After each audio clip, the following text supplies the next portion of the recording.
कभी सोचा है कि खाने जैसी एक आम सी बात में भी कितना गहरा आध्यात्मिक ज्ञान छिपा हो सकता है? आज हम गुरु नानक के एक 16वीं सदी के भजन को समझने की कोशिश करेंगे। देखिए, ये शुरू तो होता है मांस खाने की एक बहस से, लेकिन हमें पाखंड और असली पाप क्या है इस पर सोचने के लिए मजबूर कर देता है।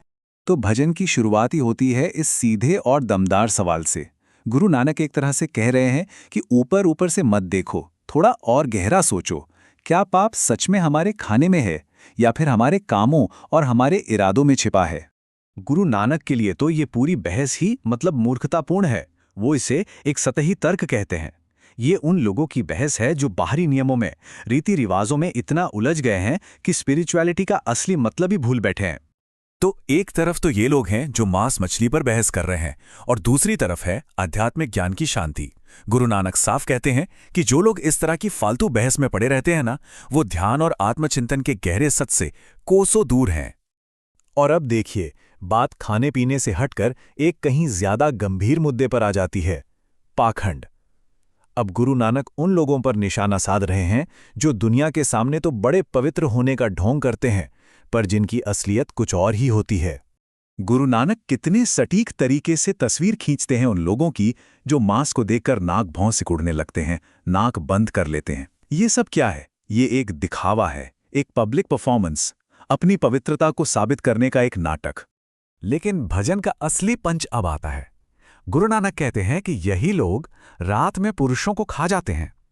ये एक जबरदस्त मेटाफर है।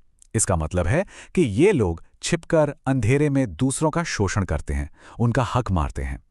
तो असली पाप मांस खाना नहीं, बल्कि इंसानों को ही नुकसान पहुंचाना है। तो फिर असली पाप है क्या? गुरु नानक के हिसाब से ये वो नहीं है जो किसी की थाली में है, बल्कि ये दिल का पाखंड है। ये ढोंग करना कि हम बड़े नैतिक हैं जबकि पर्दे के पीछे दूसरों का शोषण कर रहे हों। लेकिन रुकिए, कहानी अभी खत्म नहीं हुई है।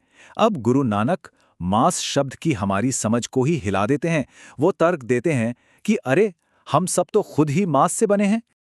ये एक बड़ा दिलचस्प विरोधाभास है ना? कि जानवरों के मांस को तो बुरा कहा जा सकता है, लेकिन अपने ही प्रियजन, अपना परिवार, अपने बच्चे, जिनसे हम इतना प्यार करते हैं, वो भी तो मांस और खून के ही बने हैं। गुरु नानक इसी दोहरे मापदंड पर सवाल उठा रहे हैं।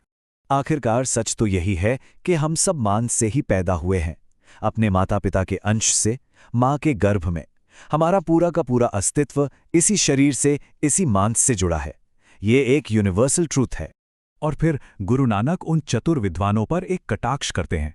ये वो लोग हैं जो नियमों और ग्रंथों में तो एक्सपर्ट हैं, लेकिन जीवन के इस सबसे बुनियादी सच को ही नहीं समझते। ज्ञानी होने का दावा तो करते हैं, लेकिन असली आध्यात्मिक ज्ञान से बिल्कुल अनजान है। तो इससे होता क्या है? एक बहुत ही खतरनाक स्थिति बन जाती है। अंधा अंधे को राह दिखाए। जरा सोचिए, जब आध्यात्मिक गुरु ही अज्ञानी हों तो वो अपने अनुयायियों को कहाँ ले जाएंगे?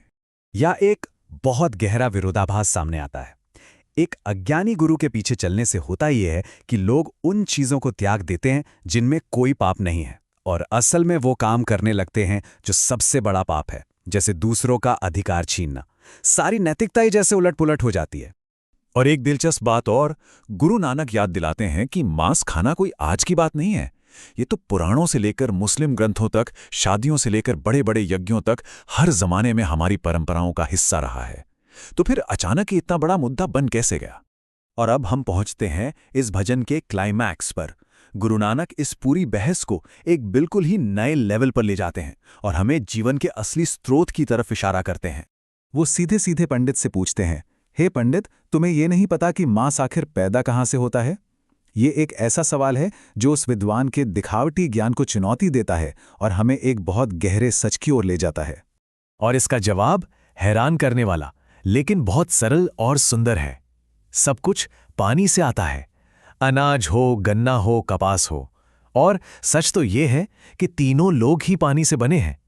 ये एक जबरदस्त रिमाइंडर है कि हम सब एक ही सोर्स से जुड़े हुए हैं। तो इस पूरी बात का निचोड़ क्या निकला? यही कि जीवन के एक रूप को दूसरे से बेहतर या बदतर बताकर बहस करना बिल्कुल बेमतलब है। क्यों?